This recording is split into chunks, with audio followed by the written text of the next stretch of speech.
திருப்பூரில் ரங்கராஜ் பாண்டே, மணிகண்டன், பழனி, எழிலரசி, கபிலா விசாலாட்சி, ஹேமவர்த்தினி, நாராயண கோவிந்தன் பங்கேற்கும் சாணக்கியாவின் சில் பட்டிமன்றம் ஆகஸ்ட் 8 சனி மாலை 6 மணிக்கு. இடம் காயத்ரி மஹால், காங்கேயம் ரோடு, திருப்பூர். அனைவரும் வருக, அனுமதி இலவசம். ஊடக நண்பர்கள் அனைவருக்கும் வணக்கம். அனைத்திந்திய அண்ணா திராவிட முன்னேற்ற கழகத்தினுடைய சட்டமன்ற கட்சியினுடைய தலைவர், மாண்புமிகு முன்னாள் முதலமைச்சர் அண்ணன் எடப்பாடியாருடைய ஆணையின் அடிப்படையில் ஏற்கனவே மாண்புமிகு பேரவைத் தலைவரிடத்திலே கட்சி தாவல் தடை சட்டத்தின் மீது ஏற்கனவே கட்சி மாறிய அனைத்திந்திய அண்ணா திராவிட முன்னேற்ற கழகத்தில் வெற்றி பெற்று குதிரை பேரத்தின் மூலமாக ஆளும் கட்சியிலே சேர்ந்த சட்டமன்ற உறுப்பினர்கள் மீது நடவடிக்கை எடுக்க வேண்டும் என்று பொதுச் செயலாளரின் சார்பிலேயும் சட்டமன்ற கட்சி தலைவரின் சார்பிலேயும் கொடுக்கப்பட்ட மனுக்களின் மீது உரிய நடவடிக்கை எடுக்க வேண்டும் என்று நாங்கள் தொடர்ந்து வலியுறுத்தி வந்தோம். அதன் அடிப்படையில் ஏற்கனவே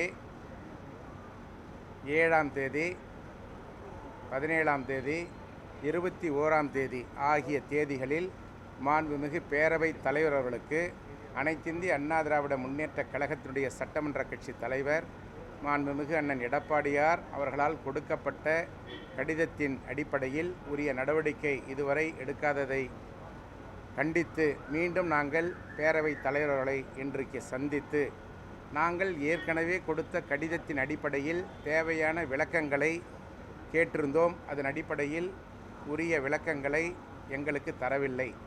எனவே கட்சி தாவல் தடை சட்டத்தின் அடிப்படையில் நடவடிக்கை எடுக்க வேண்டிய சட்டமன்ற உறுப்பினர்கள் அளித்த பதில் காப்பியை எங்களுக்கு வழங்க வேண்டும்.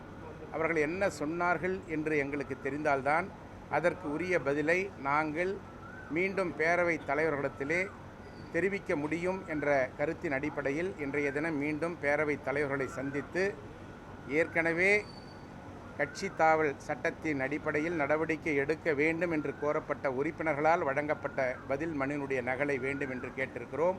மாண்புமிகு பேரவைத் தலைவர் அவர்கள் அந்த கடித நகல்களை தருவதாக சொல்லியிருக்கிறார்.